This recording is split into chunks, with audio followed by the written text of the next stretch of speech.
Good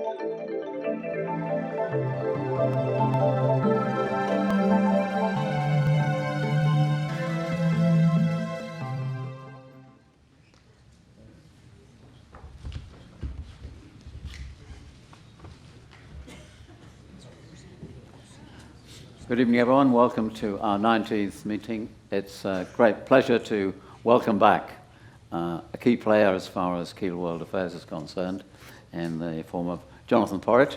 Indeed, I think he's broken a record because it's the first time we've had a speaker appear twice in a season, so yet another first for Jonathon.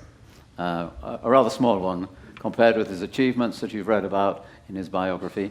And during his life, he has sort of struck that balance that you'll see in the biography between helping governments and other organizations to follow a good path and to give advice, while also, at other times, being an active campaigner, which might not suit those in authority. So he has found his way through this labyrinth with consummate ease. And tonight, of course, we've got a book signing. I've read this book, and as I said in my email to you at the weekend, I found it rather moving, the views of young people who are faced with the predicament that the planet has in front of it, and that's why it's called, he will explain, that's why it's called Love, Anger and Betrayal.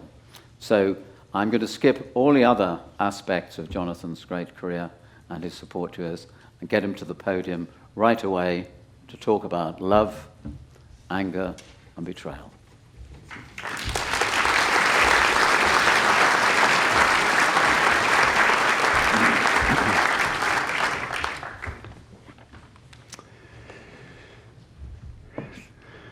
Thank you, Bill. Delighted to be back here. Delighted to be back here in Keele as former Chancellor of this wonderful university for 10 years. I feel this is almost my proper alma mater, as I graduated from Oxford a very long time ago, but never really thought very much of that place. Far too many people who were completely entitled in their view of what the world owed them, and I've much enjoyed my involvement with Keele, as it's quite free of people like that. Now, when Bill and I were discussing what I might talk about this evening, I think he evinced some nervousness about the topic that we're going to be exploring this evening, namely civil disobedience, nonviolent direct action, and the role that this plays in today's climate change debate, but also, of course, across society as a whole, both today and historically, and I've no doubt in the future, because any functioning democracy will always have a bit of it that is reliant on those who do not think that the status quo is serving the needs of people adequately at any one moment, and will be looking to ways of challenging that establishment status quo. And Bill did warn me that this was a tricky audience, perhaps, to get across the delights of nonviolent direct action, and I sort of thought, yeah, that's true. But I'm going to ask you to do something this evening, which may be a little bit different. So when we met just before the lecture this evening, I asked Bill what he thought the average age of the audience would be tonight. And obviously for Bill, at the grand old age of 83, I believe, he said, well, they're all very young. The average age is probably no more than 67. Average. Okay, well, let's settle for 67. So the first half of my talk, I am not going to be talking to you as 67-year-olds. I'm going to be asking you to think about how you might be responding to what I'm going to say as a 24-year-old. And I take that date as the average age for my compliant audience here this evening, because 24 years old was the average age of those I worked with on this book, my 26 co-authors, all of whom were actively involved with an organization called Just Stop Oil, as I'll come on to talk about a bit more, and all of whom felt compelled to go beyond the established campaigning tactics and to take direct action, non-violent direct action, civil disobedience, in order to express themselves in the way that they thought was necessary. So every one of the contributors here to this wonderful lecture series gets precisely 40 minutes. We're all very, very clearly directed as to how to use those 40 minutes. For the first 20 of my 40, well, actually now it's a bit less than that, I want you genuinely to think about what the world must look like for a 24-year-old. Not what it looks like for you. And there is genuinely a very big difference. So what does it look like for a 24-year-old now? Some of you will have children who are obviously, given the average age of 67, a lot older than 24. Some of you might even have grandchildren who are 24. So do a little bit of intergenerational slicing. Work out what that means for you. And I want to do that because I can't really talk about the role of nonviolent direct action here in the climate movement, here in the UK, here in 2026, unless you are able, imaginatively, to step into that place. Now, for those who do spend a bit of time with 26-year-olds, you will know that the world doesn't look pretty for most of them. It looks problematic, frankly, on many different counts, whether it is their expectations as to future jobs in the world of AI, as to future earning capacity with or without AI, as to the housing market and the likelihood that they'll ever actually be able to have what a lot of us, given the average age of 67, enjoyed, which was a relatively privileged route through to a housing market at that time, going back 67 years. They don't have any anticipation of that. They come from the rent generation. They recognize that they will be systematically exploited and screwed over by a generation of landlords who have been essentially empowered to do precisely that. So on most socioeconomic parameters, most 24-year-olds today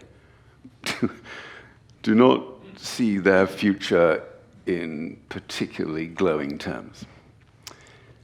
And that's before you get on to their sense of what the climate crisis looks like today.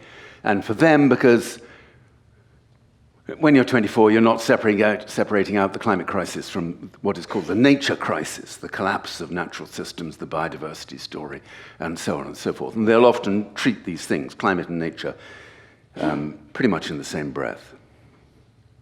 Add that to all the concerns they have about their future anyway, and you can imagine it makes for quite a difficult sense of what their future holds.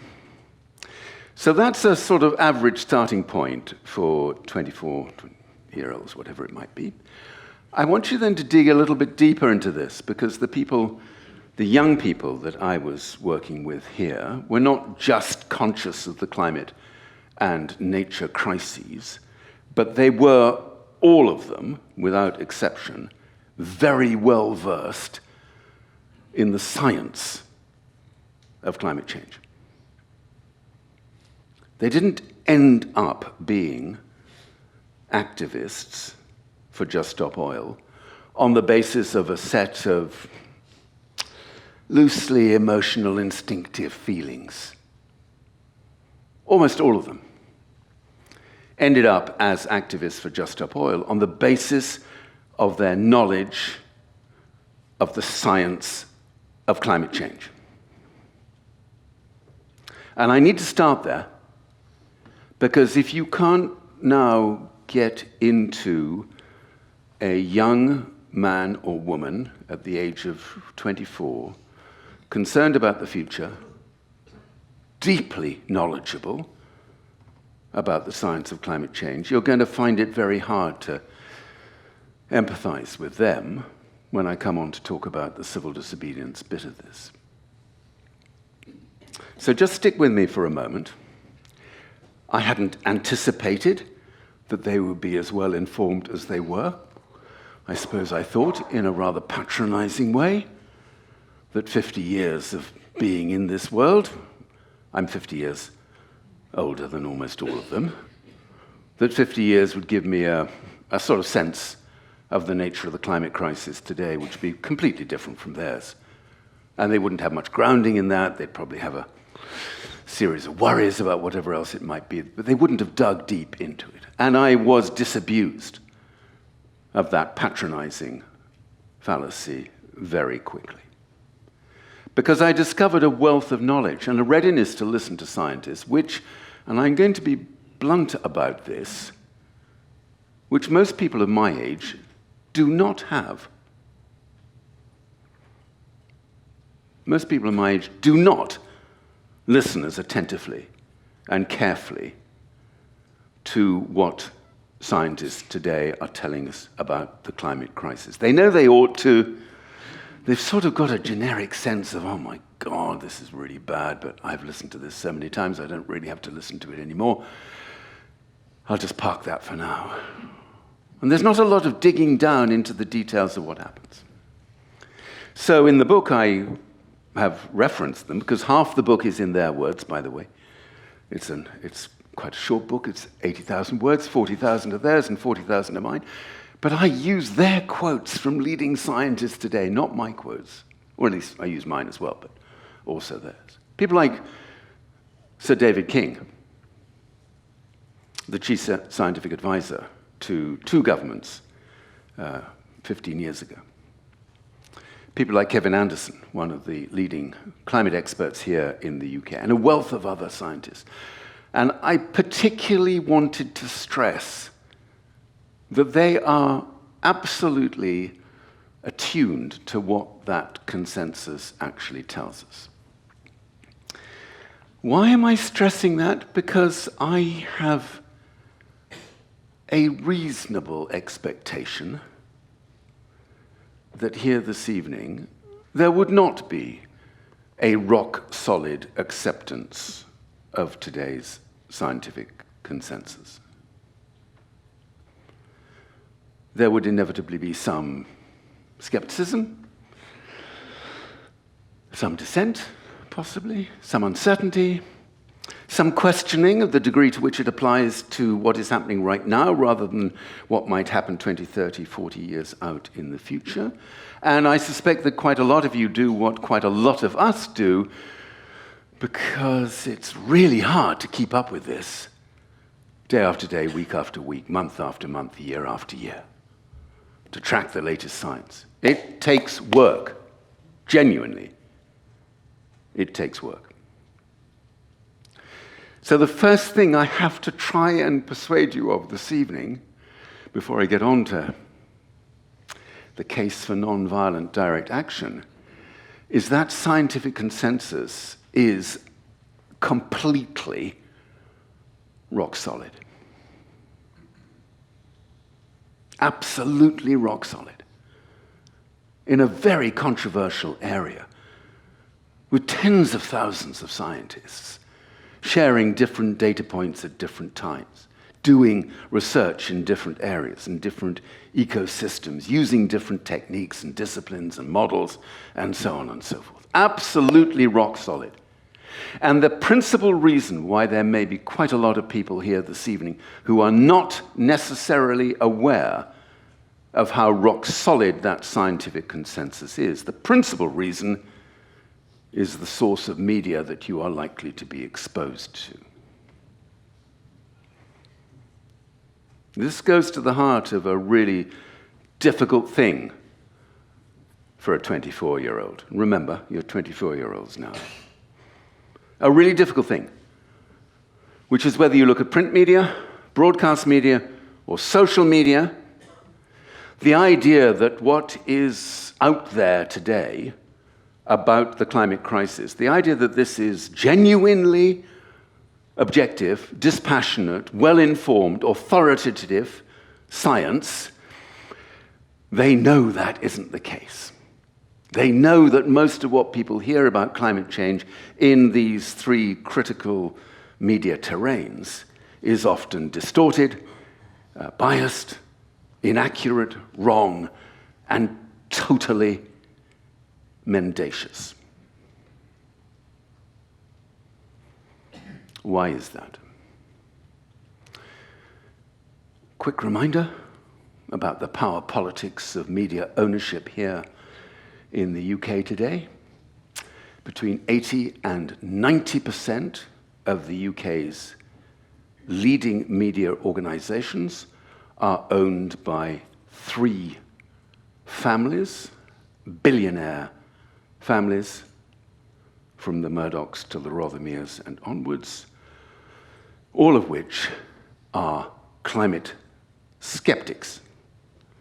They wouldn't call themselves climate denialists, because that, after all, is not a description of yourself that you would want to hear, because to be a denialist really puts you more in Trump territory than in Nigel Farage territory.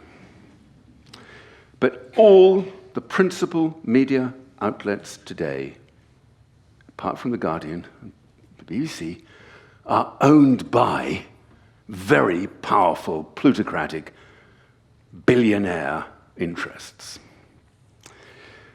Now, sticking with 24, just a little comparison between 1974 and today, 2026, or 1976, 50 years. Just think of the difference. So most of them, obviously, look back at that time as distant history. Practically impossible to imagine what life was like for most of us in the 70s. Practically impossible. And the differences between then and now are astonishing, absolutely astonishing, as I'm sure you all understand. So 3 data points only. Numbers of people on planet Earth. In the 1970s, 4 billion. Today, 8.2 billion. And heading rapidly towards 10.5 billion in the second half of this century. Second data point, in the 1970s, size of the global economy, so the total amount of wealth created in the global economy with aggregated GDP from every single country on Earth, in the 1970s, approximately $40 trillion. Whereas today, we've gone from 40 trillion to 2025 figures, $177 trillion. So population, size of the global economy.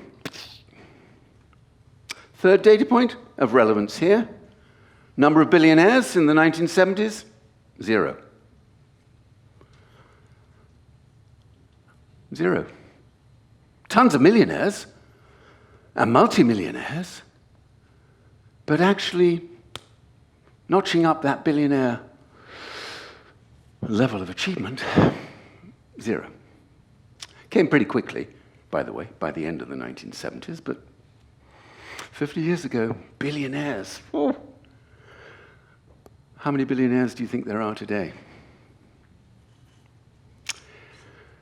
3,428. That was a very rhetorical question, given that I did know the answer to it.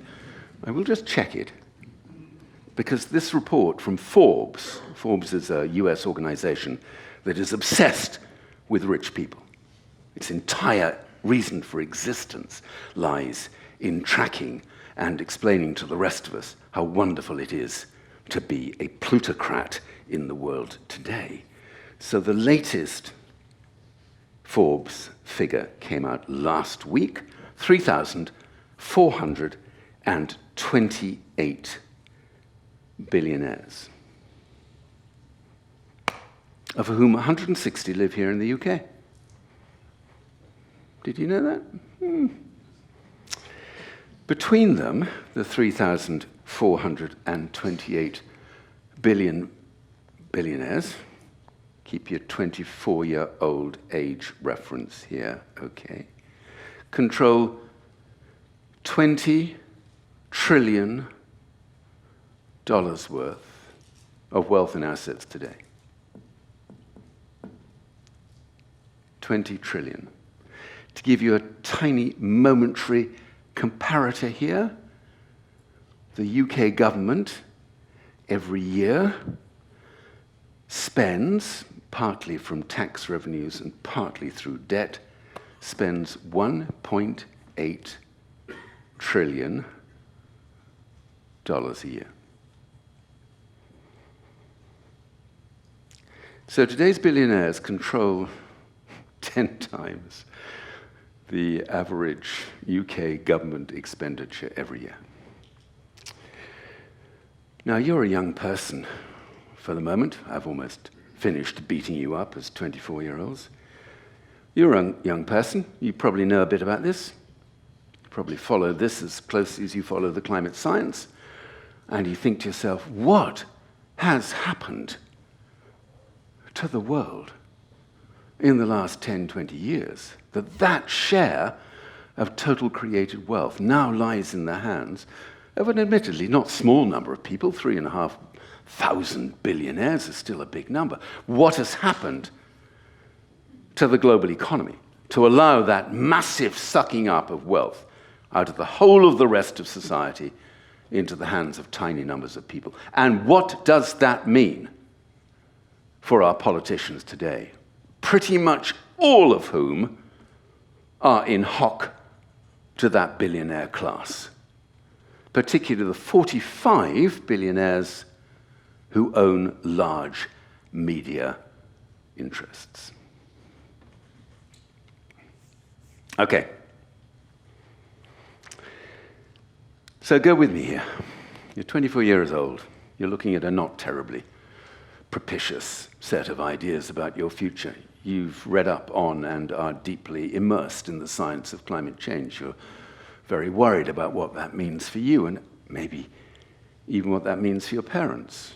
Because at the age of 24, you're still thinking a bit about your parents and your grandparents and what life's going to be like for them.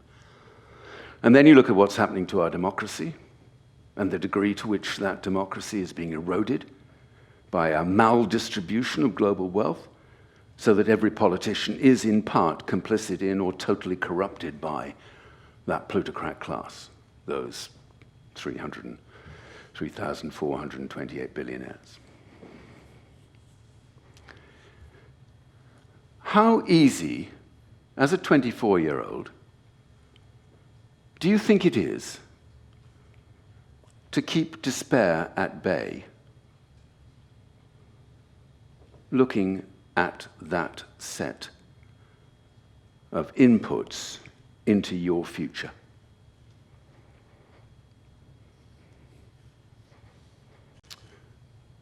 Statistically speaking, most of them, all being well, will live well into the second half of this century.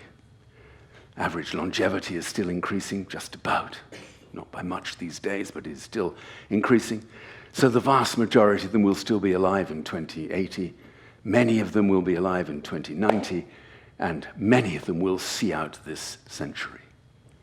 And they look at those factors and they think to themselves, woohoo, this ain't good. So if you do decide to read this book, which is half their words, what you will find is a very raw, emotional expression of despair. I am saving you all the horror story of what the climate crisis really means for humankind in the second half of this century. It just doesn't seem to be the occasion to dunk you all in that story. If you want to know how bad it is, you can easily find out how bad it is. Suffice it to say, one simple statistic. when the Intergovernmental Panel on Climate Change interviewed more than 500 climate scientists back in 2024 about what they felt the climate would look like in the second half of this century, so 25 years on, the predominant feeling, more than 85% of them said, as their conclusion, that the second half of this century would be devastated by increasingly severe climate-induced crises of one kind or another. That is the standard consensus. There is no avoiding wholesale disruption in the second half of this century. What is still in our power is to avoid total meltdown through climate crises. That is still something we all have the opportunity, the agency, actually to make happen. We can't avoid some of that disruption. It's going to happen whatever we do now. We've just put so much of these greenhouse gases into the atmosphere, such a huge amount of warming into the system that now we can't avoid the consequences of that as that trapped heat in the atmosphere comes back down and affects all terrestrial systems today, whether they be terrestrial systems, earthbound systems, or ocean systems, which is where many scientists are now most concerned, is the average warming of the oceans rather than average warming globally across the Earth's surface. So we can't avoid disruption. We can avoid complete breakdown and collapse into some kind of catastrophic civilizational horror story. We can avoid that. And that's what they're focused on. That's what they're focused on. So on the one hand, they feel despair about the state that we've allowed the world to get into over the last 50 years. And on the other hand, they have genuine hope that we can actually avoid the consequences of that if we start doing what we need to do right now and not putting it off for any longer. Not tolerating the endless delays and procrastination that politicians seem to think is a suitable substitute for real action today, now. So the dominant emotional mix for almost all of my 26 co-authors was this story of despair on the one hand and hope on the other. Hope, primarily, for many of the people who have done little to cause this climate crisis, but will be the worst victims of it in the second half of this century. The love in the title, Love, Anger, and Betrayal, the love is this extraordinary sense of empathy that they have for people on planet Earth today already feeling some hugely destructive consequences of climate perturbation, climate disruption today, but more particularly for all those who will be born in the second half of this century in countries that have had nothing to do, practically nothing to do, with causing the climate crisis, whose lives will still be devastated. That's the deep love that they shared with me. And I found that incredibly moving, I have to admit. Most of my, it's a little reminder from nature, I think. Is that another rainstorm coming in, Bill? Or are we about to spring a leak? That would be good. Most of my generation don't feel that depth of empathetic love for what will happen to people in the second half of this century. We've all been through it for too long. We've lived with it for so long, it's hard to feel that depth of empathy on an ongoing basis, year after year after year. But that's really what they feel. Okay, you can stop being a 24-year-old now. Now you can swap back to being at least 67, if not more than 67.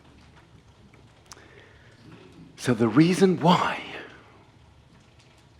my co-authors, chose not to stick with completely conventional campaigning tactics, which have been my life, basically, since I joined the Green Party in 1974. A little bit of direct action with Friends of the Earth in the 1980s, but largely a completely conventional life from a climate point of view, advising people, lobbying here, writing documents, doing all of that stuff endlessly for decades. The reason why they chose not to continue down that path is they could see how little it had achieved in 50 years.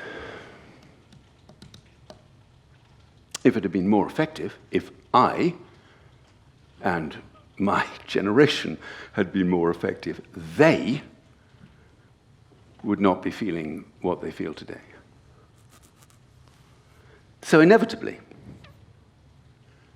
seeking to avoid despair, seeking to keep hope alive, the place that many of them went to, and I only talked to 26 of probably 200 young Just Stop Oil campaigners, and those 200 were part of no more than the ones who took direct action, no more than 400 who took action, arrestable actions of one kind or another.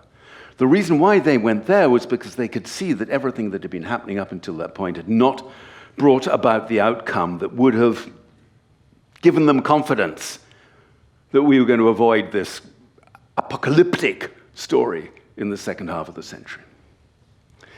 The initial title for this book was, "For God's Sake, Pay Attention." From them, that warning to us, the generations that clearly don't pay enough attention to what is happening today. I'm glad I didn't use that title because I wanted to explain that these are deeply compassionate young people with a degree of care about their own contemporaries and future generations that I found very, very moving. I also wanted to touch on the anger. And this is where we can swap over into some rather more positive stuff. Funnily enough, the anger in the book is mostly mine. I'm really, really angry about politicians today. I have to be honest, they just drive me mad because they do have the knowledge that would persuade any rational decision maker in the political world to take much more radical steps than are being taken today, to free themselves of this lingering dependency on fossil fuels. It's not as if Iran and the war going on today was the first reminder of how ridiculous it is to keep on ramping up our dependency on sources of energy that are so vulnerable politically and economically. We've lived through so many of those shocks up until now. Yet even here today in the UK, with a pretty good record on climate change, we have a government that hankers after the possibility of future investments in fossil fuels, rather than an absolutely clear story: no more investments in fossil fuels. So I feel that anger very deeply. Weirdly enough, they didn't feel that amount of anger about politicians. If anything, they felt pity. And they felt pity because they could see that those politicians are just as trapped in this system as most people are.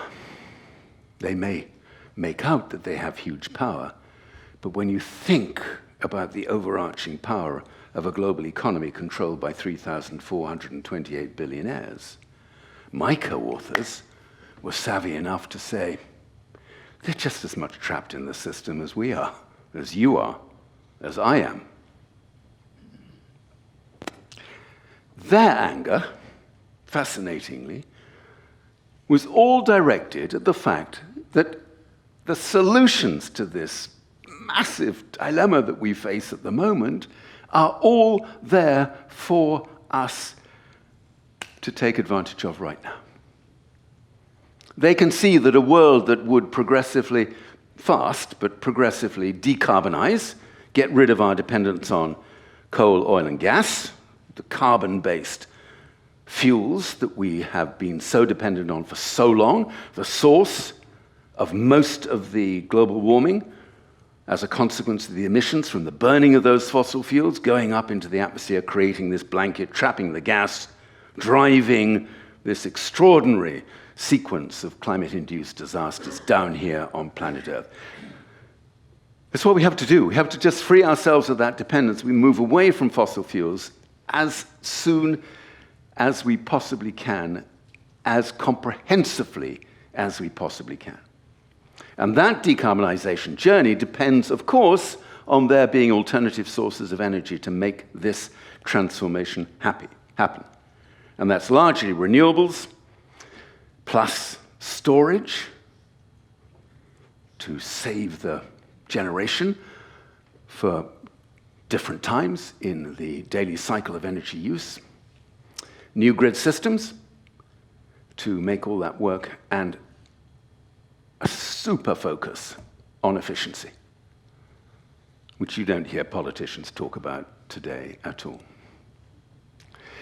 So just as they follow the science of climate change, so they follow the brilliant, breathtaking, utterly inspirational story about how this transformation could be made to work, and how frustratingly close it is for us today to seize it right now, to stop looking backwards at this extraordinary 130 years of hydrocarbon, fossil fuel-driven, consumption-driven economic growth, to stop looking back to that and to look at what a new model of prosperity for the future would be, based on that different energy paradigm and a much greater focus on social justice, fairness, functioning democracies, and so on.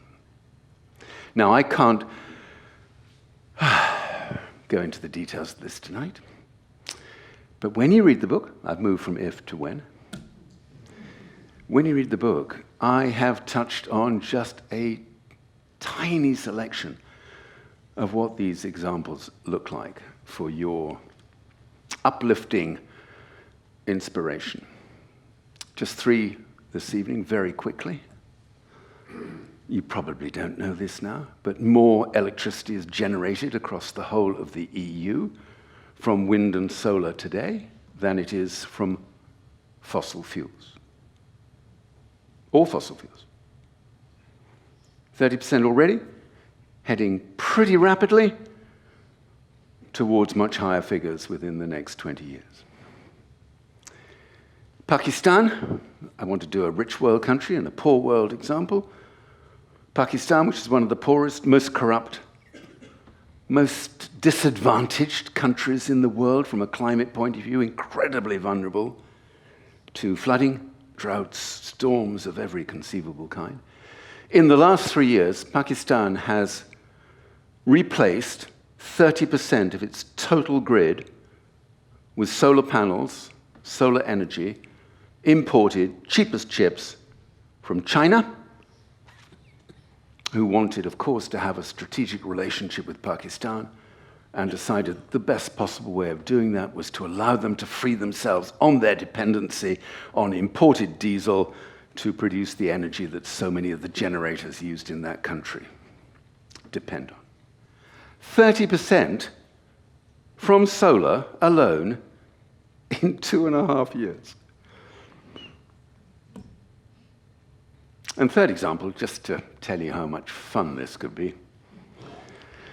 In Australia recently, Albanese, the Australian president, not a climate hero of mine, it has to be said, because Australia is one of the greatest destroyers of climate stability in the future by exporting huge amounts of coal still to the rest of the world. But Albanese looked at the economics of solar power and realized that energy companies, utilities in Australia were making no money at all from the solar power generated for the 3 hours in the middle of the day when the sun beats down remorselessly on practically every single square inch of Australia.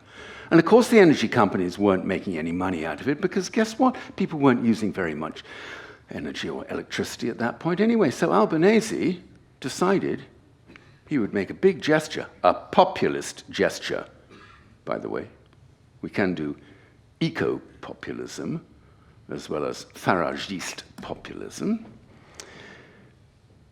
He made a big gesture, and he said to every Australian citizen, not businesses, but citizens, that they would get 3 hours of electricity completely free every day for the rest of their lives. Well, possibly until the next government is elected, but anyway. Why?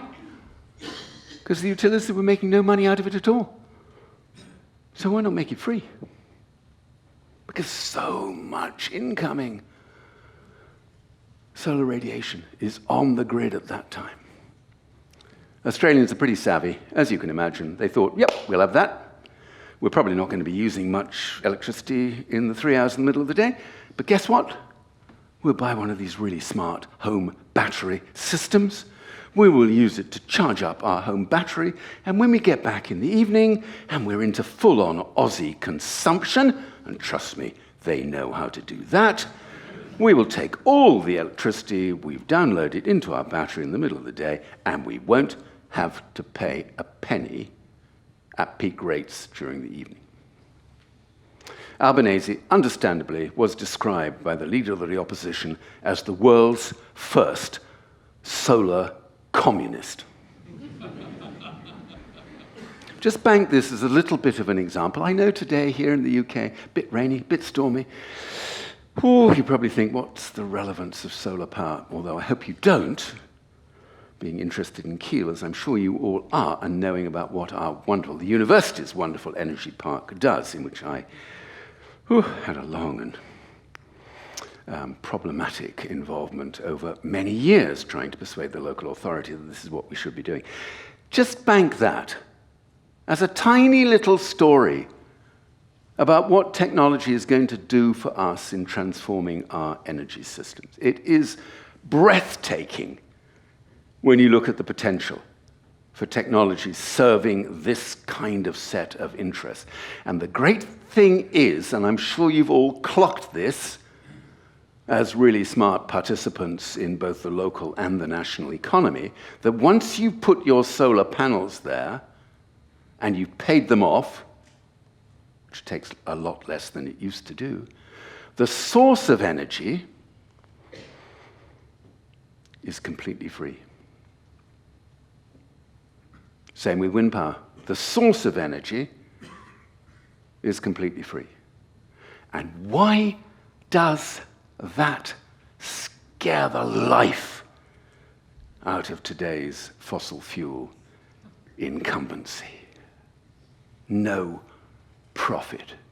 And you only have to say those words to plumb the depths of the fear that lies at the heart of today's fossil fuel-driven economy, watching its own demise coming down the track at them at 100 miles an hour.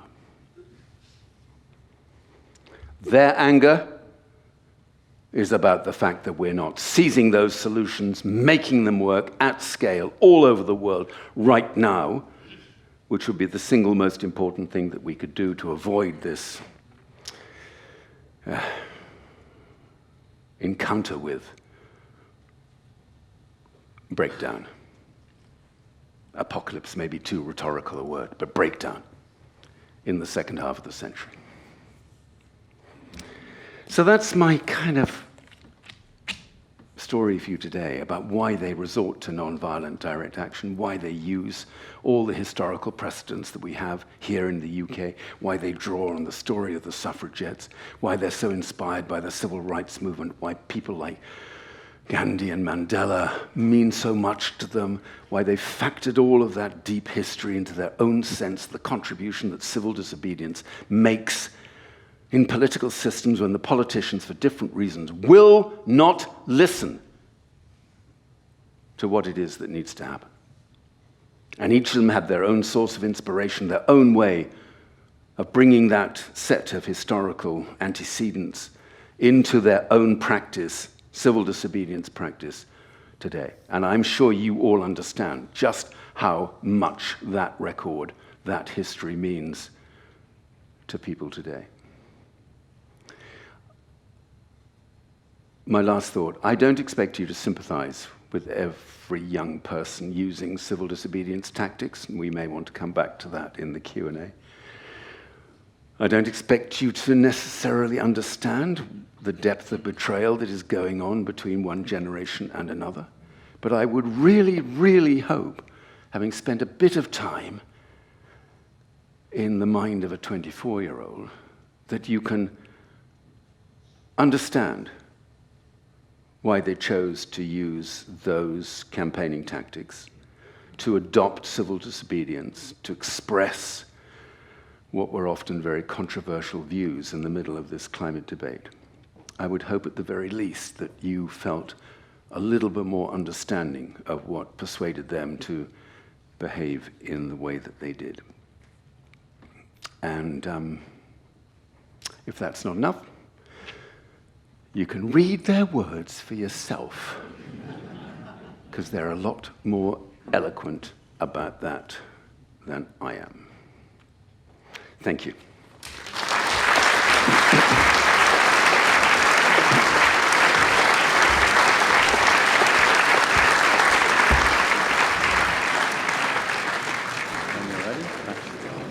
Thank you all for coming back. We've got lots of questions, and we do have, where are the microphones? Yes, we've got Jess, and we've got Connor upstairs.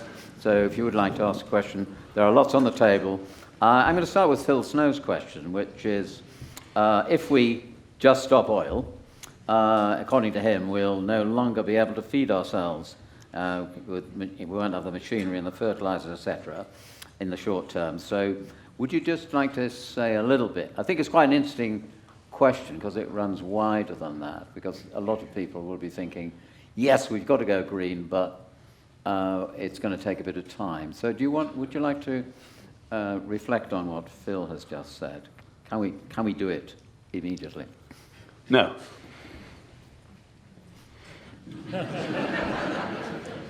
Thanks, Phil.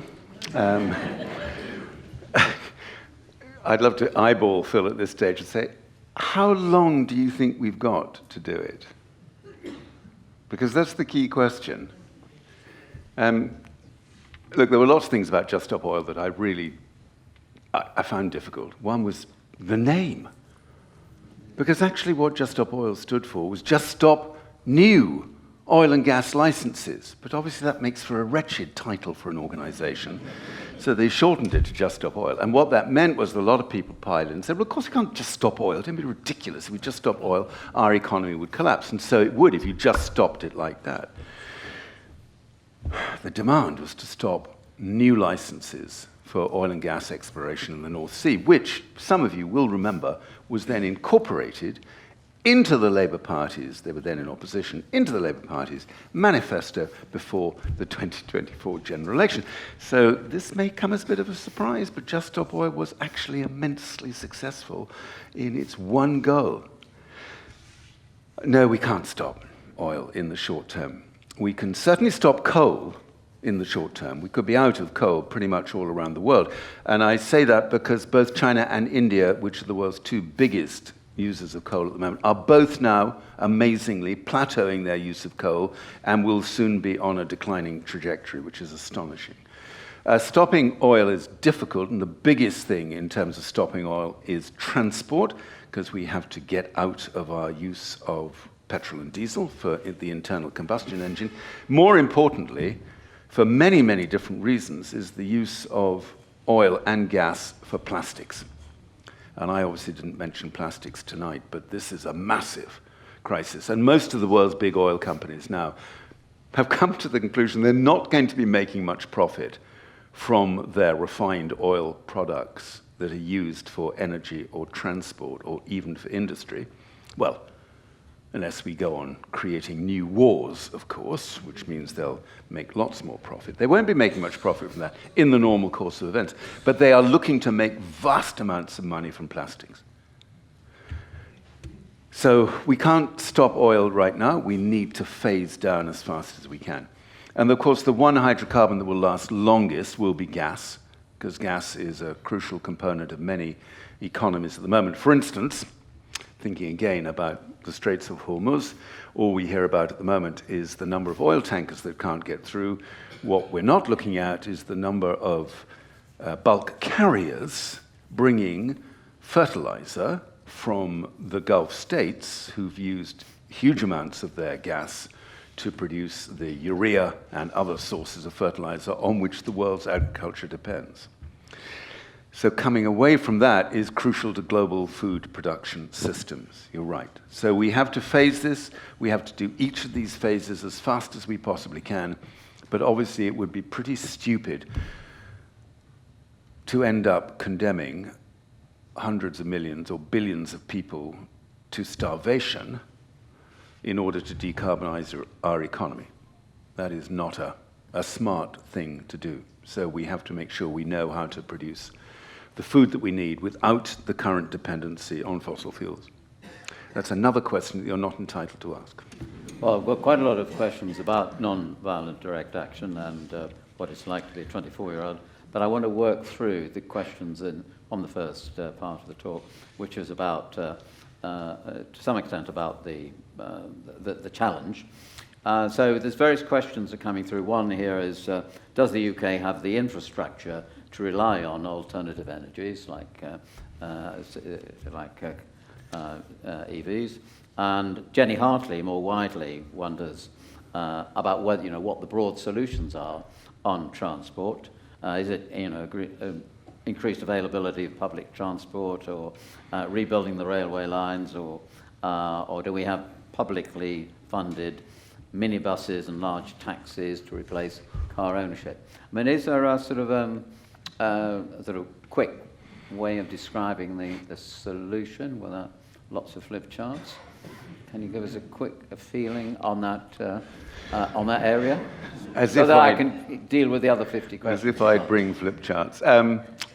On the infrastructure story, we're not equipped to do this at the moment.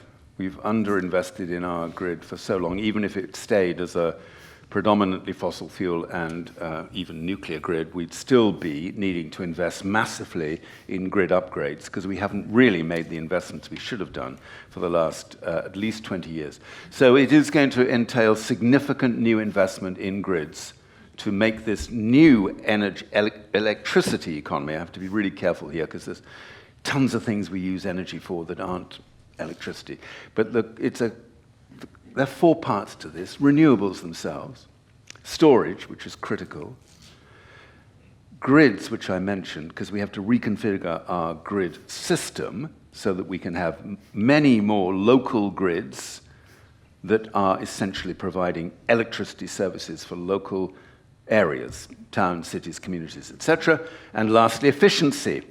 I should do this better. Start with efficiency, because obviously, if we could be infinitely more efficient in the use of every single electron that we generated, it would make life a great deal easier. So I'm sorry to say that's not going too well at the moment with our current government. So to do that, we need a ton of new investment in grid infrastructure. Absolutely right.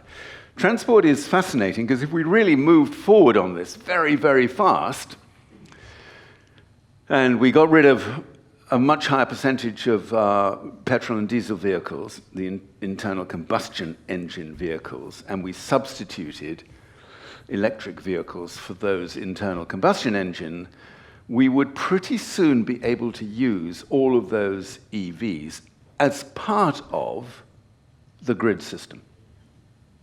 Because each of those vehicles then becomes a mini power station. And when you go to local or microgrids, you can start thinking about much more fancy ways of using your electric power. However, your question, Bill, was rather more probing than that, which is that the end of it? There are 1.5 billion petrol and diesel vehicles on the world's roads today. Is that all we have to do? Substitute 1.5 billion electric vehicles for the 1.5 billion petrol and diesel vehicles? No. Because if we did that, the planet would still go pop. Because to produce 1.5 billion, well, we've got about we've got several 100 million now, EVs, particularly in China, by the way. Apart from Norway, highest percentage of new cars sold every year in China. If we did that, the mining load to produce the batteries we need for all of those cars, the steel we'd still need, the tires we'd still need, the infrastructure, the roads we'd still need. So every time someone says to me, is this the most exciting thing on God's earth, that we can actually get rid of all the petrol and diesel vehicles and get everybody into EVs, I say, no, that's not exciting at all. That's just a different form of suicide. So the answer is indeed, electrify everything that we need to produce integrated energy systems for our towns and cities, so that every vehicle in those towns and cities is electrified, including the bikes and the scooters and everything else. But then the big investment is in public transport, in cycling, in walking as critical parts of this integrated infrastructure. That is an urban solution, by the way. I am much more pragmatic about the need for rural solutions, maintaining a strong element of privately owned cars and other vehicles, because public provision of transport for rural areas, it's rubbish now. It's likely to be rubbish in 10 years' time. So I'm sorry, we just have to be pragmatic about that. Yes, Linda here is wondering about living in a rural area. Yeah. And the heat, if you depend on heating oil, there aren't alternatives. So the general idea of living outside the towns and cities, all their requirements, are you going to give them a free pass? No, but I'm certainly going to be completely conscious of the fact that it is much harder to make many of these solutions work in dispersed rural areas, and policy needs to reflect that. As I just said, with vehicles, that's the start. Would I like to see oil-fired boilers in rural areas as a priority for substitution and getting rid of that? Yes, I would. Can we expect people who've bought homes and are now dependent, and God help everyone with an oil-fired boiler over the course of the next 6 months, because it ain't going to be pretty. People who bought homes with the expectation that would be the source of energy that would provide them with the power that they need. We have to be able to help with these substitution stories. The same with heat pumps. We have to be able to help. If you make the transition punitive, you punish people in order to allow them to live more sustainable lives. That is not smart politics. So we have to be very conscious of what that looks like politically. Every time you come, there are questions about housing stock, or you may have an opportunity to talk about it in your talks. And here's another one. So maybe a quick summing up from you to answer Chris Powers's point or question. Britain has an aging housing stock which is sorely inadequate to energy conservation. Where and when will the government take note of it? Well, you advised the government years ago, didn't you? Try to set a plan going to improve the housing stock. So what's the answer? Pull them all down and let the developers run riot and build all these lovely new homes that are more efficient?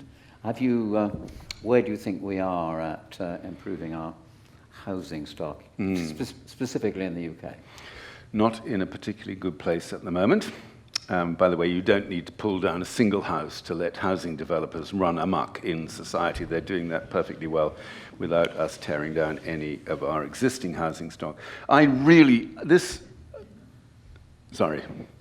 Anger management, just don't. I did warn you. But this really, really bugs me. Really bugs me. And the reason for that is political as much as it's economic, because by virtue of making it necessary for huge numbers of people to continue to live in absolutely appalling quality housing, poorly ventilated, moldy very often, no proper ventilation, shoddy building in the first place, and insisting that millions of people will have to continue living in housing conditions of that kind. It's like giving, I've got to be careful here because Bill will tip me off in a minute, it's like giving Nigel Farage a free pass. Because populists in politics prey on people's sense of disaffection and grievance. And if there is one wholly legitimate source of grievance in our society today, as the 6th richest economy in the world, with the poorest housing stock in Europe, with a massive knock-on bill for the NHS, dealing with all of the people suffering the health consequences of living in housing and that kind, it's the state of our housing. So for me, this has always been a combination of fairness, justice, economics, is if you really prioritize that retrofit of our poor quality housing, and you go after it with a sense of purpose. Imagine, for instance, that you said, right, the national mission now is of an equivalent scale to what we had to do to sort out the pandemic. Sounds ridiculous. But if you think about it, that's what we've got to do, because at the moment, on the current scale of retrofit going on in the UK right now, we will still have more than 3 million people living in fuel poverty by 2040. And I hate to have to say this, but now I'm sort of slightly into a political spasm. This is the first time in the UK for 30 years that we do not have a formal policy from government on eliminating fuel poverty. Unbelievable. To me, unbelievable. Labour government, no strategy for eliminating fuel poverty. Why? Because in the budget last year, Rachel Reeves decided to get rid of something called ECO, which is the energy supplier's obligation to use a certain percentage of their more or less legitimate profit on making a contribution of varying quality to improve the efficiency of people's homes. ECO's gone. There's no scheme to replace it. And when I tell you how insane this is, I hope you will just understand that sector of the economy has been responsible for 130,000 jobs in this country. By far the fastest growing source of new jobs in the green economy. Since Rachel Reeves, in her wisdom, decided to get rid of ECO, there have already been 15,000 redundancies in that pool of talented retrofit specialists, craftspeople, and the projections are now that we will see another 45,000 people made redundant out of that 130,000 between now and the end of next year. This is a suicidally stupid government. I'm sorry. This is not a party political thing. No, I understand. Absolutely not party political. But look, we've got a job on our hands, which is to do something about the wretched condition of housing in this country. The thing you do not do is make half the skilled workforce that can deliver that redundant. Okay, I'll calm down now. Would there be any good at building naval vessels? We seem to be a little bit... it's not. Sorry, it's not. That's lateral thinking. Just, no, I like that, Bill. No, go an idle thought. Forgive me. Now we've got a couple of questions that you might need to explain to some members of the audience what this is about, and even to me. So Steve and Linda, they're both referring to the People's Emergency Briefing or the National Emergency Briefing. Is that on your sort of list of things to talk about? So Linda wonders whether you have an update on the National Emergency Briefing petition, which was not widely publicised. And Steve puts it a different way.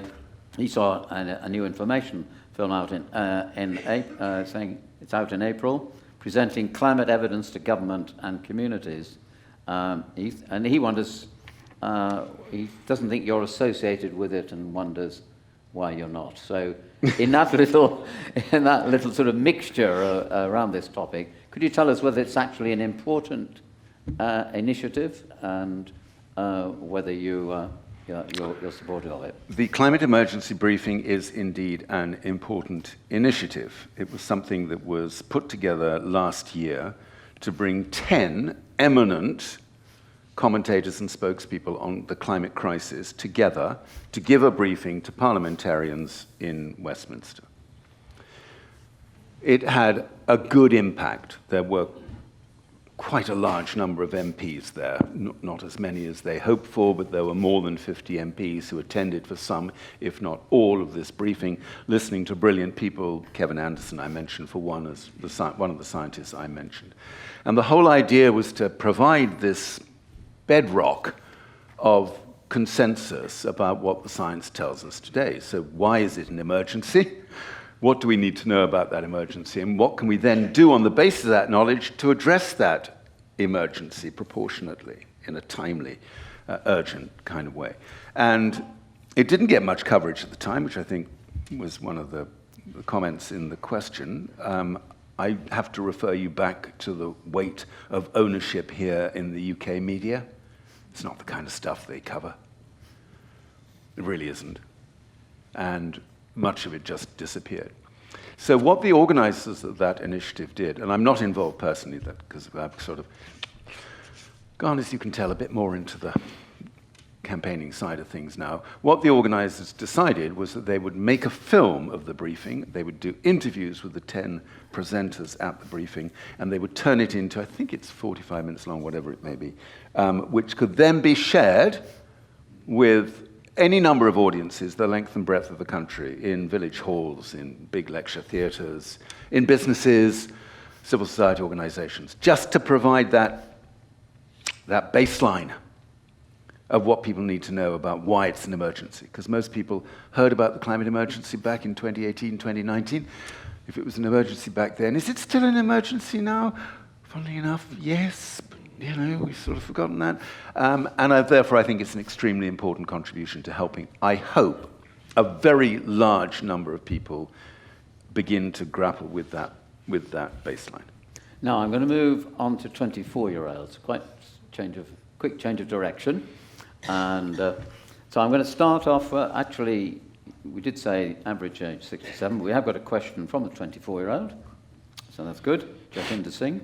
As a 24-year-old, how can I and other young people take part in civil disobedience without putting our futures at risk through convictions and avoid being demonized? And David Hudson, who I'm pretty sure isn't a 24-year-old, says many 24-year-olds are being made targets, not only of climate change deniers, but also anti-vaccine and anti-GMO activists. So have you got thoughts that you've spent a lot of time with young people who've put themselves in a difficult place. Have you reflected on the impact on the rest of their lives by taking this action? I have. And some of the most, I think, moving testimony in the book is their rationalization for the risk that they took with their careers, with the rest of their lives, and why they still felt obligated to do it, even though they were extremely mindful of what some of the consequences might be. Just a quick word about timing here. When Extinction Rebellion started in 2018, the penalty for taking action of that kind was relatively modest, according to the norms of the law in this country at the time regarding the right to protest. So it would very often be a conditional sentence, a community sentence, a fine for whatever action it was that was being taken. Some of the more serious ones obviously went to trial and often ended up with slightly more onerous sanctions than that, but nothing like what happened when the Conservative Party introduced its two new acts, the Police Crime Sentencing and Courts Act in 2022, and then the Public Order Act in 2023, and then everything changed. From that point on, stepping into the street what was called slow marching by Just Stop Oil, who started in 2022, stepping into the street meant that you would be prosecuted under Section 7 of the Public Order Act with a maximum sentence of 2 years in prison. So the conditions and the consequences for climate direct action changed to an unbelievable degree in those 7 years, from 2018 to 2025, when Just Stop Oil hung up the high vis, as they called it. So the difficult part of that question from the 24-year-old is what would I advise about being 24 and taking direct action now? And I would not give any advice.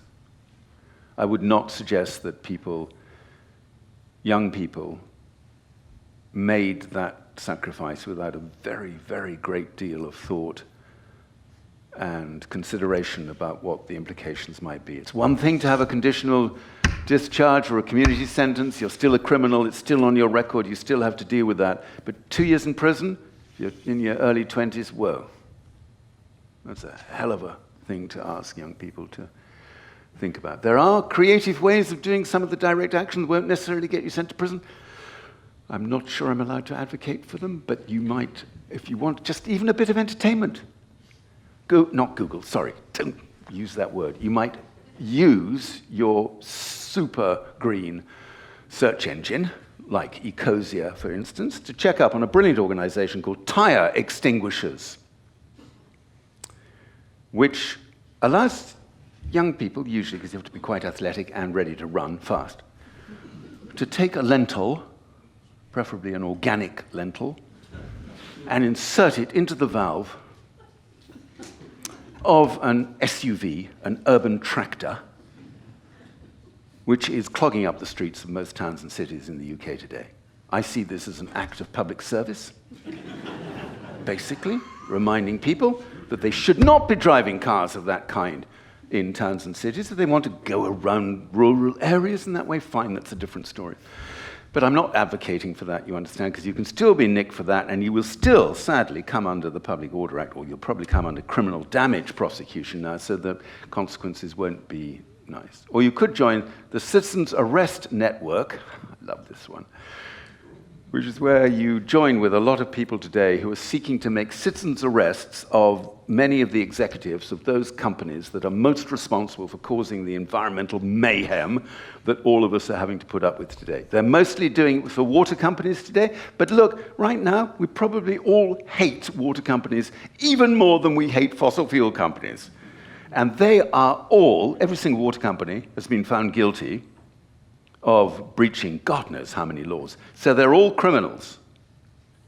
They are all criminals. They have been arrested, well, their companies have been held to be responsible for a criminal level of damage in the environment. So arresting them is easier than arresting the chief executive of Shell or BP, even though that would give you a great deal more satisfaction.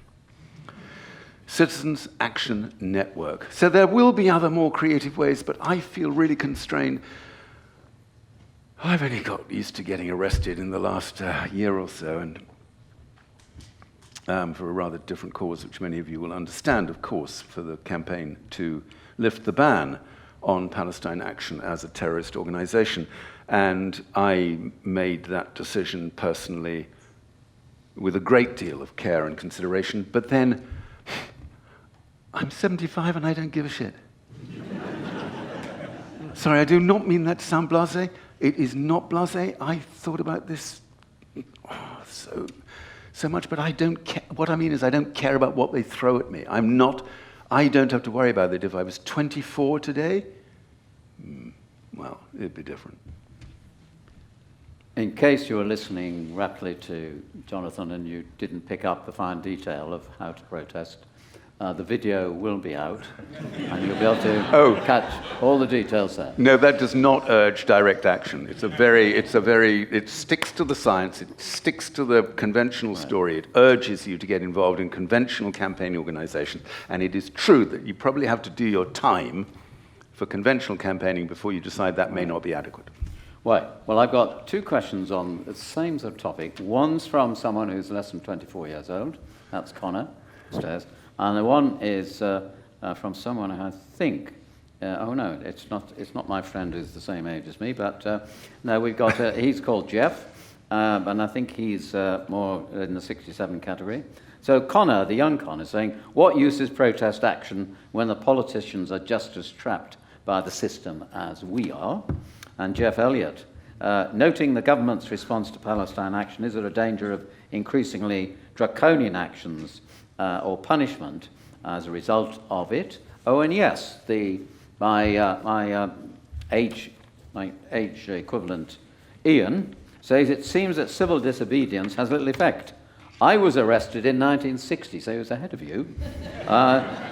He was arrested to stop nuclear weapons. Did that have any effect? No. So he thinks governments are doing far too little. So, oh no, he says he's 67. I thought he was older than that. Bill knows them all personally, of course. No, he's more than 67. He's 86. Yes. So what can he do at age 66? And are you going to encourage the younger ones to find a way to protest? There are a lot of questions there, Bill. No, it's all about... No, it's not. It's... Look, just to deal immediately with whether or not it has any impact. I mean, I did mention almost in passing that the Just Stop Oil did achieve its campaign goal through the actions that it took. This is going back now even further, back to 2018.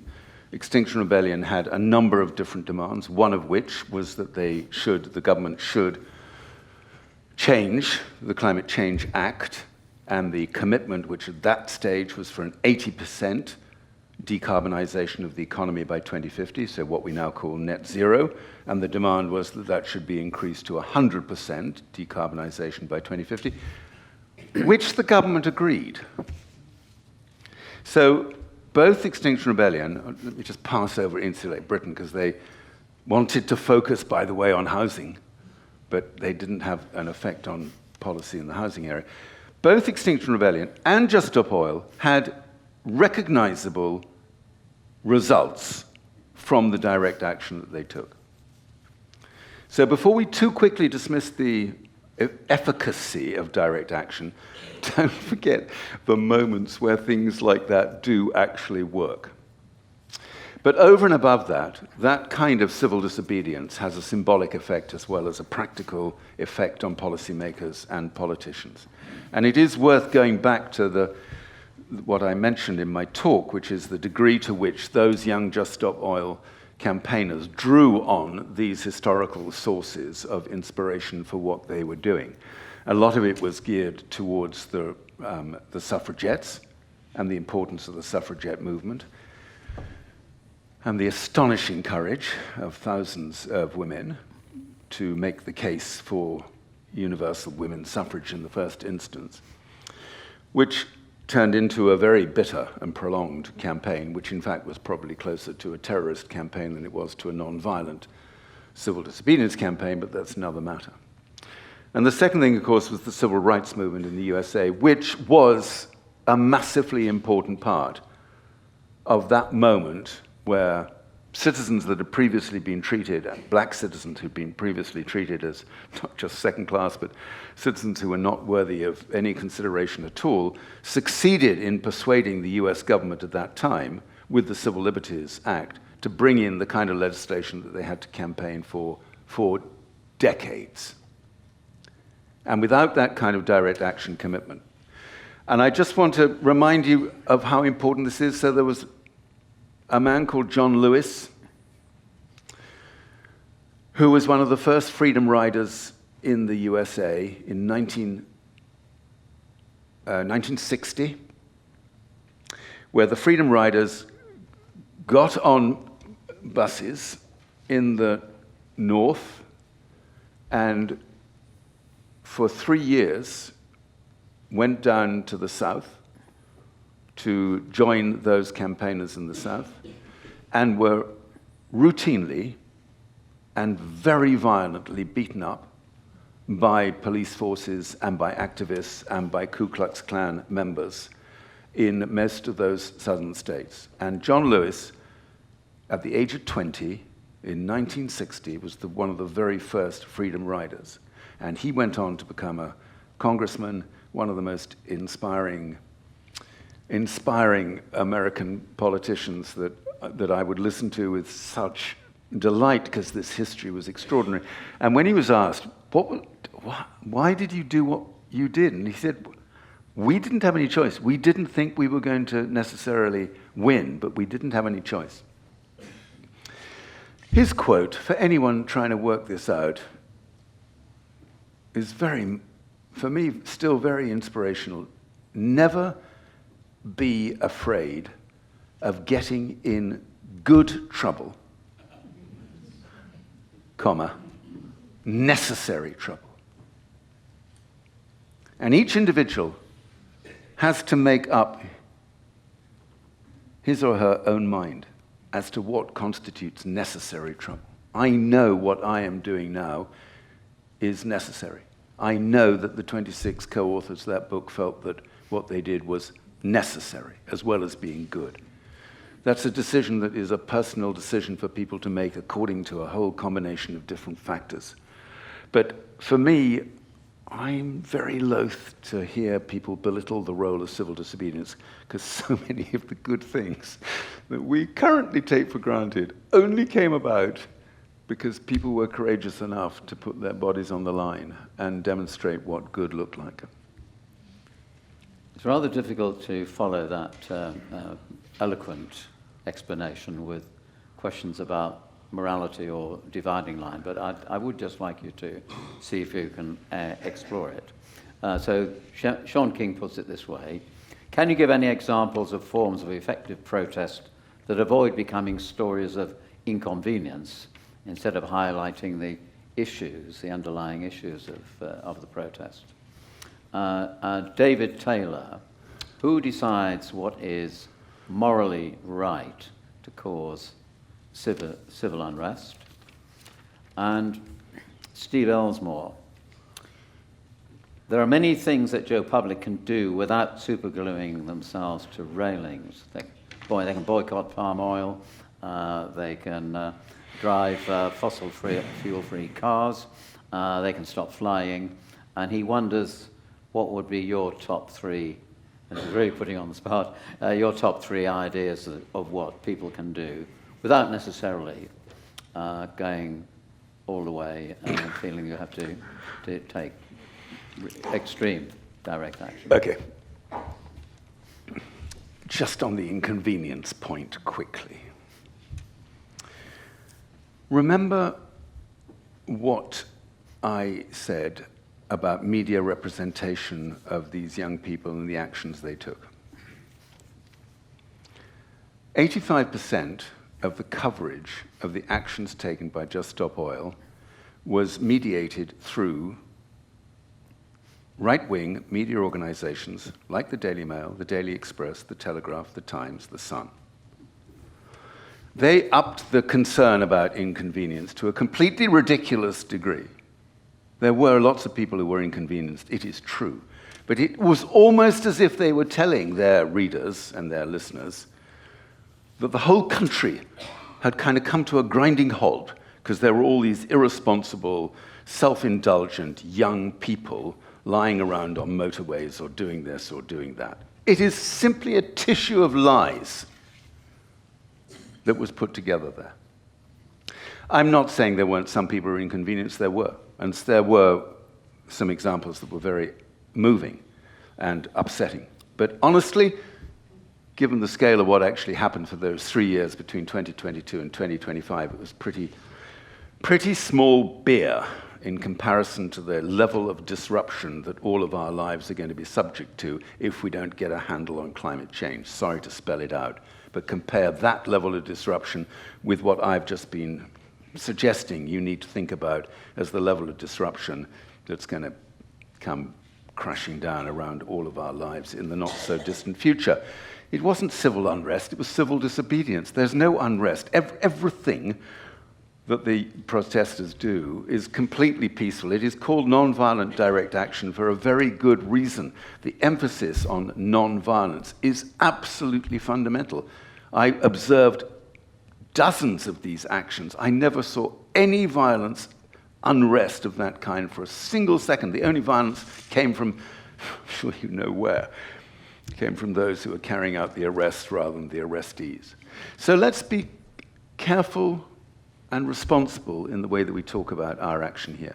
But Bill, the second part of the question is, I do not advocate that everybody should go and glue themselves to railings. By the way, that's a very stupid place to glue yourself to, because you can only glue a little bit on a railing. You want to lock onto a railing and glue yourself to something that's like a window rather than a railing.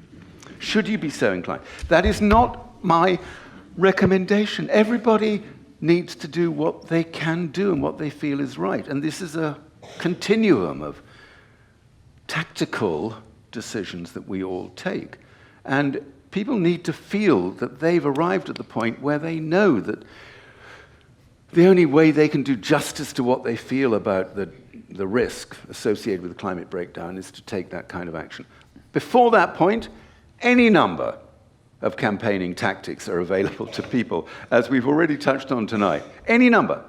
And that all needs to be reinforced by what we need to do in our own lives, which is the story that I think the second part of the question was about, which is what does personal responsibility look like? Even if you know that your personal responsibility for doing something isn't necessarily going to move the needle in the way that we would really want. And there are lots of those personal things. I'm extremely reluctant to give lifestyle advice to such a highly educated, passionate, and committed audience as this. But since you asked me, Bill, yes, please do. I'm only going to suggest two things. Knowing that the average age is 67. Banking. Who do you bank with? And do you know whether or not your bank is responsible for funding most of the investments in new fossil fuels, which are causing all the damage that is coming down the track at us like a massive juggernaut? Most banks invest heavily in fossil fuels and think that is what they owe their shareholders. Do they owe it to you as customers to go on investing in companies that will trash your future, your children's future and grandchildren, et cetera, et cetera? No. So, who do you bank with? Secondly, where is your pension pot? You'll all be thinking about that a lot at the age of 67, obviously, Bill. Are you comfortable that your pension pot is invested in places which don't invest in all of those companies that are trashing the planet? Just a quick question. Have a look. See what it looks like. See if you can do anything about it. Decarbonizing your personal pension, given that if you are now retired rather than working or full-on campaigning, if you are retired, then you may have a little bit of extra time to research the joys of a decarbonized pension. Do set aside some proper time. It takes time. And thirdly, I'm sure you're all doing this anyway, reduce the amount of meat that you eat. I've been talking today about decarbonizing the energy economy. 30% of all emissions that bubble up into the atmosphere day after day come from the food chain, from the point at which we grow the food or raise the animals, all the way through to the point where it lands up on our plates. That value chain contributes 30% of total greenhouse gas emissions today. And most of that comes from meat and dairy. So again, being a very reasonable person, I'm not advising you all to become vegans, perish the thought, but I am suggesting you might give some serious thought to eliminating some of the meat in your diet that you probably do now by default, rather than by careful, conscious thought about what it is that you're putting in your body. Despite my advanced age, I do know that all 24-year-olds are not the same. So in that context, let's look at David Martin's question. Given that young people are so concerned about climate change, how do we overcome their political apathy and get them to vote? And Bob, he's asking a similar question. to what effect, what will be the effect of lowering the voting age to 16, as these are the young people who are going to be most affected by the things we are talking about this evening. Is that a relevant matter to discuss? No, absolutely. Reducing the age of voting to 16 is a policy that I've been in support of for a very long time. I would like to make voting mandatory in this country, by the way, and I would like to increase the level of education in schools to ensure that civic responsibility, political responsibility is a critical part of every single young person's education, so they do at least have some of the basics to hang on to. But 16, I think, makes a lot of sense. What can we do about young people's, was the word indifference or not? I'd be really careful about this. Young people don't necessarily express the concern for the things we've been talking about tonight in the way that you might expect. They often share these concerns amongst themselves rather than go to meetings or read weighty academic tracts. Many young people, not the ones I was co-authoring the book with, but many young people would be expressing those concerns very differently. But since you've asked me, Bill, I know this is off limits, but young people in Gorton and Denton had no difficulty whatsoever understanding what it might feel like to cast their vote for a politician who spoke with authenticity, directly, no bullshit, was of the area, concerned about young people, tried to bring some new thinking into these things. And not going to mention the name of the party, of course, for whom this candidate stood, but for the 4 days I was there, I talked to a lot of young people, and trust me, this was not a difficult question for them to answer, because they felt, honestly, that every other political party putting up a candidate in that constituency had nothing much to offer them. And I'm sorry to say that even the young ones who might have thought about voting for Labour or whatever just felt, this bunch. So, it's not difficult to give young people a sense of hopefulness and purpose in the votes they cast. It's just a very different world than the one we've been used to up until now. That's as close as I'm going to go, Bill, to being party political, so it's okay. Thank you very much. That's all right. No, I get it. I know. Yeah. Right. I'm going to take the last question, and I would like to say to the members here, I'm sorry that we've not covered a lot of questions here about Trump and about China and about cops and about the problem in the Middle East. Some of that will come up next week, I think. I wanted to focus on the heart of tonight's discussion. Jackie Hemingway, so she's asking about 24-year-olds, and she wonders what, and I suppose whether, we 67-year-olds should be doing anything to help the 24-year-olds to be more positive. Is there anything, what would we do to make them feel they have a better future? Should we give them more support? I hope so. If they want to take action? Look, the third word in my book title, which obviously I ran out of time to say anything about, is betrayal. It's not possible for us of my age, and there's a generation between me and the 24-year-olds, obviously. It's not possible for my generation and that generation in between to think of this in any other terms other than betrayal. This is not a personal thing, but generationally speaking, we have failed to do what we needed to do to ensure that that generation of 24-year-olds had a reasonable prospect of a stable climate to allow all their other ambitions and aspirations to be lived through in the way that we've taken for granted in our lives. And because we've now caused this perturbation in the global climate system, their lives will be disrupted from here to the day they die. From here to the day they die. That is unavoidable.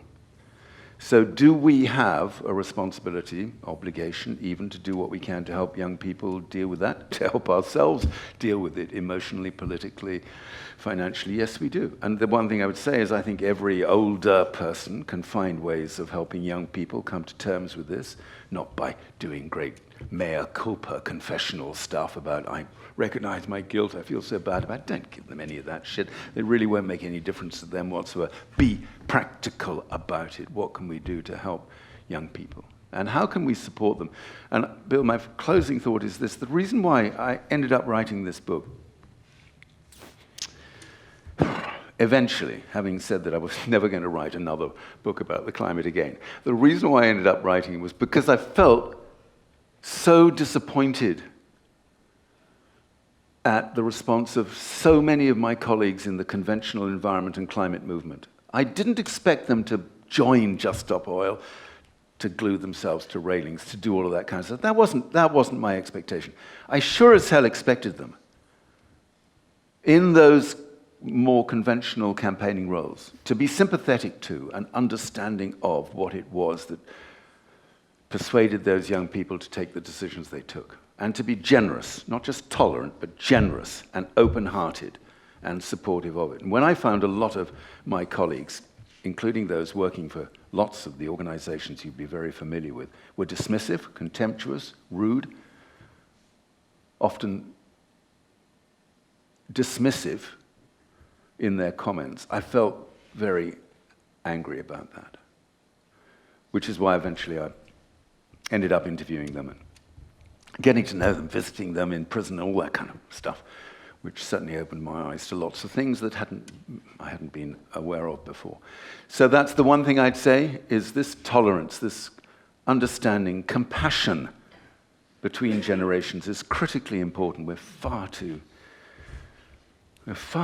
unthinking and insensitive to what other people are going through. So that would be that's a rather namby-pamby point at which to end, but a little bit of open-hearted generosity and compassion goes a million miles with young people. Thank you. I was just going to say that in my time I've organized at least 25 meetings about different aspects of sustainability. The person who's inspired me most and helped me most to do that, and to make every meeting different, is Jonathon Porritt. And tonight, yet again, he's brought another dimension to this huge subject with great depth, a great deal of emotion, and a great deal of sincerity.